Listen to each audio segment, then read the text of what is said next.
Hello बच्चों, आप कैसे हैं। आज का मेरा ऑनलाइन क्लास में प्रकरण है 6 आने का टिकट। यह भगवती चरण वर्मा जी द्वारा लिखा गया है।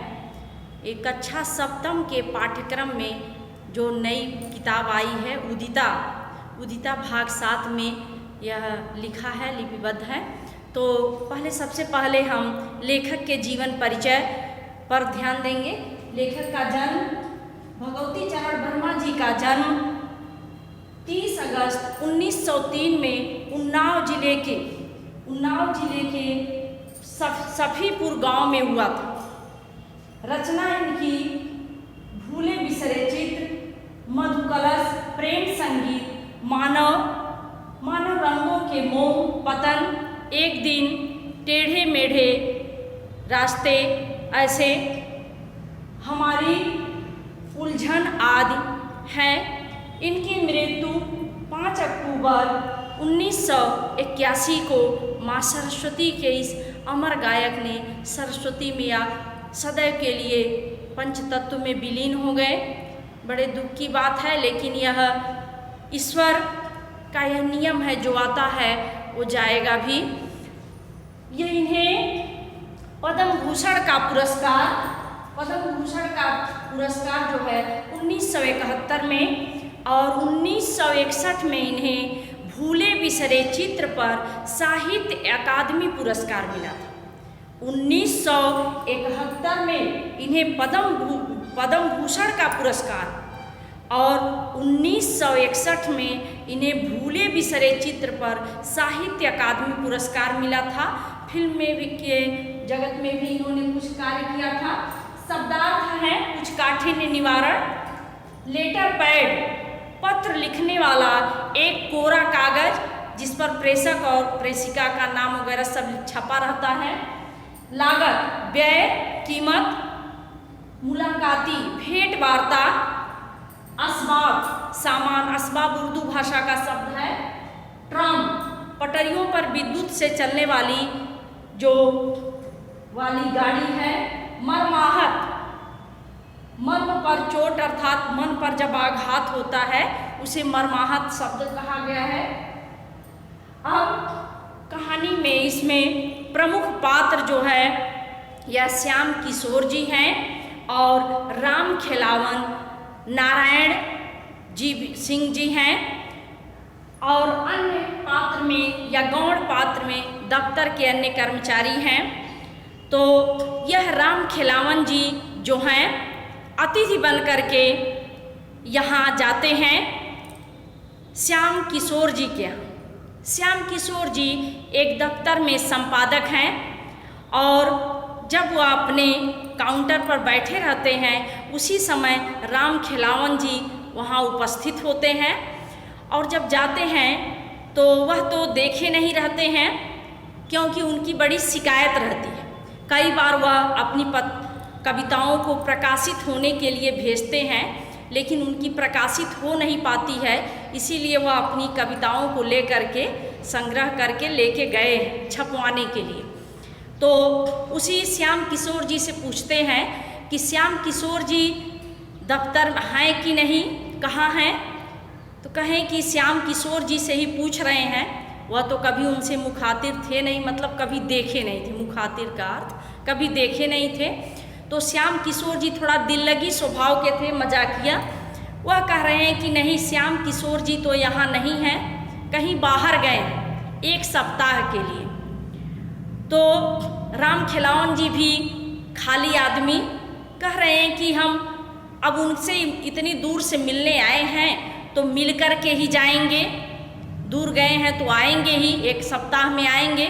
1 सप्ताह का दिन बहुत दिन नहीं होता है। फिर पूछे उनका घर कहाँ है, कहें यहाँ से 10 मील दूर है। कहें 10 मील दूर है तो मैं उनके दफ्तर में ही रह जाता हूँ, उनका दफ्तर तो यहीं है। अभी दोनों लोगों में यही वार्ता चल रही है कि श्याम किशोर जी के दफ्तर का एक आदमी सहकर्मी जो उनके साथ काम करने वाला आता है और उन्हें श्याम किशोर जी को नमस्कार करके कहता है कि आज क्षमा कीजिए, आज आने में थोड़ा विलम्ब हो गया। अब यह भौचक्के हो जाते हैं आश्चर्यचकित हो जाते हैं राम खिलावन जी कि यही श्याम किशोर जी हैं जो मुझसे इतना बहाना कर रहे थे। कहें बड़े दिल लगी, बड़ा हमसे दिल लगी कर लिए, हंसी मजाक कर लिए। तो फिर अब अपनी शिकायत शुरू कर देते हैं कि मैंने 6 कविताएं भेजी थी, उस 6 कविताओं को आपने कहा कि वह 6 कविताएं जो है वह फट गईं।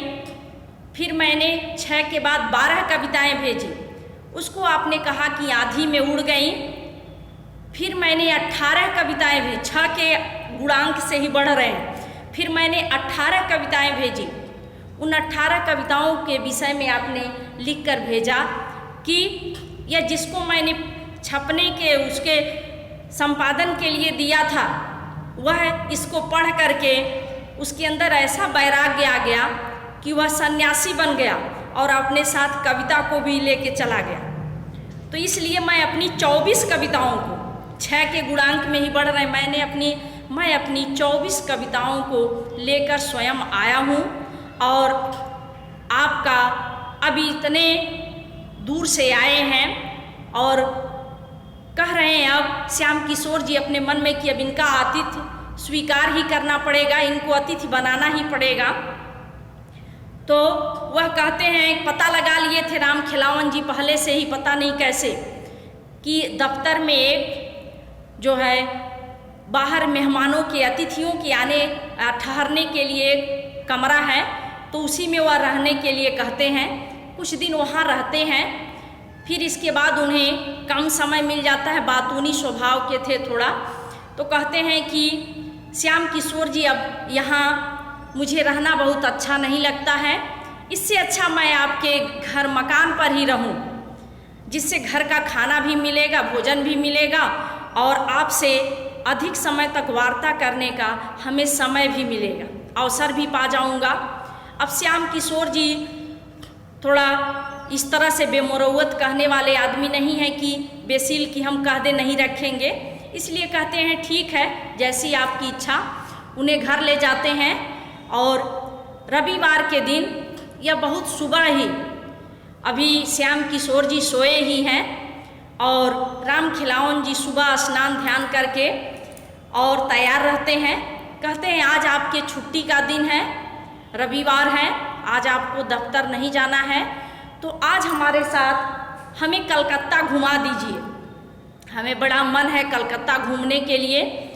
इसलिए अब राम खिलावन जी बड़ा बहाना करते, राम खिलावन जी से श्याम किशोर जी बहाना करते, जाना नहीं चाहते उनके साथ, क्योंकि वह उनके बहुत सारा काम भी रहता है और कुछ कहते हैं हमसे कुछ लोग मिलने भी आने वाले, तो कह देते हैं कि आप नहीं जाएंगे तो अपना टिकट ही दे दीजिए।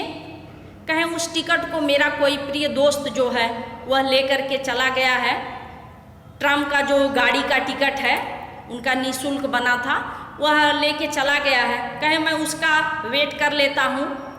तो एक दिन तो इनका नुकसान हुआ, करीब 12 आने का नुकसान हुआ। बार बार उस टिकट के बदले अपने सहकर्मियों को पैसा देकर भेजते थे।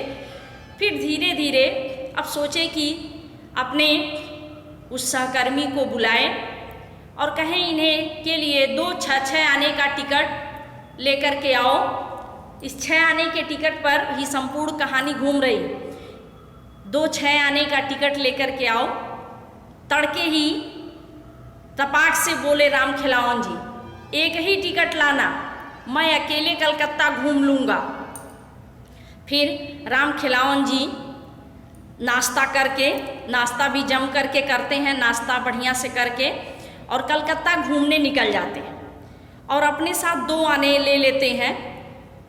अब 6 आने का टिकट के चक्कर में या ट्रम पर ही बैठते थे हमेशा और एक स्टेशन से जाके दूसरे स्टेशन तक उतरे, बीच में यह चेंज नहीं करते थे। कई इसी तरह से यह शाम तक घूमते रहे। उस 2 आने का अपने नाश्ता भी किए। अब इनका पैसा उसी में अधिक, देखते हैं कि मेरा तो 8 आना खर्च हो गया, अब मेरे पास कुछ पैसा भी नहीं बचा है। अब इन्हें अंतिम में घर आना है।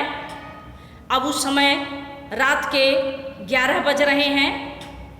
अब उसमें एक स्टेशन का कर्मचारी इनसे कहता है कि अब जाइए, जल्दी स्टेशन पर, और आपको जल्दी से यहाँ से अब कुछ मिलने वाला नहीं है, जल्दी अब इन्हें वहाँ से आना, लेखक के यहाँ श्याम किशोर जी के घर तक आना है।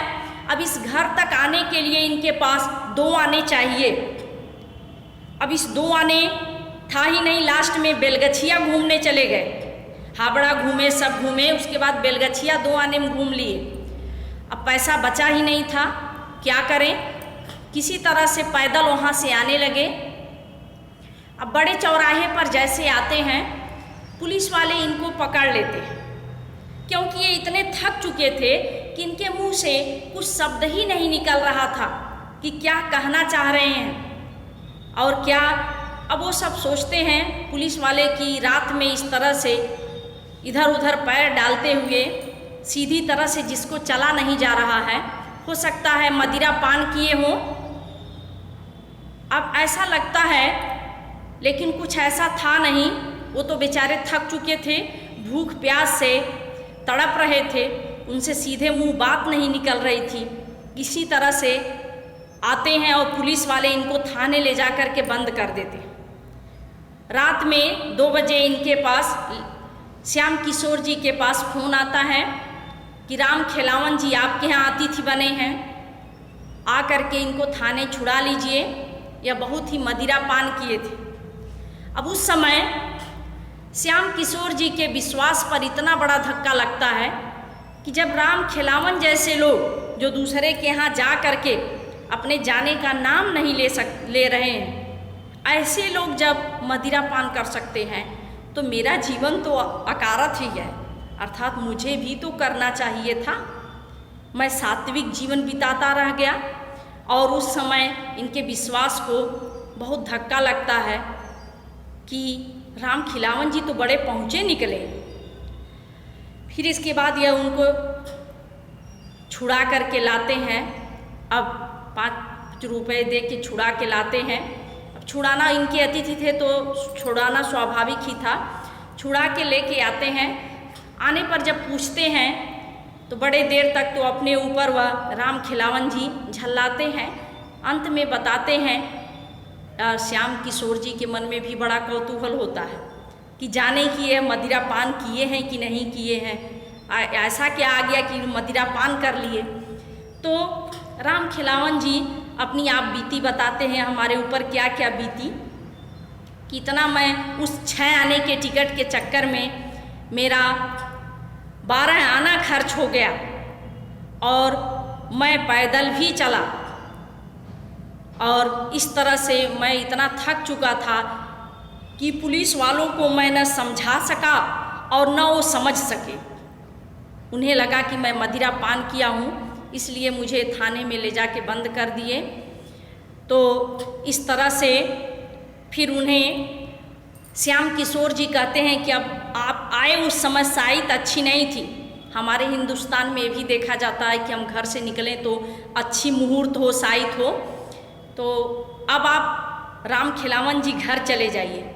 कह रहे हैं, अच्छा तो सही कह रहे हैं कि आप घर चले जाएं, बहुत अच्छी बात कह रहे हैं, लेकिन मैं इस समय जा नहीं पाऊंगा, क्योंकि एक मेरा दूर का रिश्तेदार है, वह टिकट बाबू हैं और वह कहे थे कि 15 दिन बाद लौटेंगे। अभी 13 दिन ही हुए हैं और इसके बाद जब वो आएंगे, क्योंकि वह मुझे बिना किराए का ही लाए थे, इसलिए जब वह लौटेंगे तभी मैं घर जाऊंगा।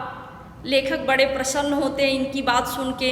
अरे इनके प्रणाम करने का तरीका और इनकी आवभगत से जो मन संपादक जी जो श्याम किशोर जी भी प्रसन्न होते रहते थे। तो इस तरह से यह संपूर्ण जो यह निबंध यह है, इसमें श्याम किशोर जी एक सात्विक विचारधारा के सुलझे हुए व्यक्ति हैं, जो अध्ययन अध्यापन का अधिक कार्य करते हैं, संपादन के पद पर हैं। इस तरह से उसी में राम खिलावन जी, जो राम खिलावन नारायण सिंह जी जो हैं, एक ऐसे व्यक्ति हैं कि जैसे किसी के यहाँ जाने पर फिर वहाँ से आने का नाम न लेना, दूसरे के ऊपर भार बन के, ऐसे चरित्र को दिखाया गया है। तो इस तरह से हमें इस संपूर्ण जो निबंध है इसे को मैंने आपको इस कहानी को या एक सूक्ष्म वीडियो में मैंने इसको बता दिया है। इस वीडियो को मैं भेजूंगी, आप अपने इस वीडियो को देखेंगे और इसके साथ मैं प्रश्नोत्तर, इस पाठ से संबंधित प्रश्नोत्तर भी मैं भेजूंगी, उसे भी आप अपनी कॉपी में स्वच्छ और सुलेख में लिख लेंगे। प्रश्नोत्तर मैं हल करके भेज रही हूँ। भाषा की बात, यह सब सबसे पहले आप लेखक का जीवन परिचय, फिर शब्दार्थ, काठिन्य निवारण जो है इसे लिखेंगे। इसके बाद आप जो है कहानी या इसके को लिखने के बाद, इसे नहीं लिखना है, पढ़ना है, वीडियो को देखना है और प्रश्नोत्तर लिखना है, भाषा की बात लिखनी है। विचार कल्पना के कुछ प्रश्न हैं जो छात्र स्वयं करते हैं, उसे आप ध्यानपूर्वक करेंगे और अपनी कॉपी में लिखने के साथ साथ पढ़ेंगे भी। धन्यवाद। आज के लिए बस इतना है।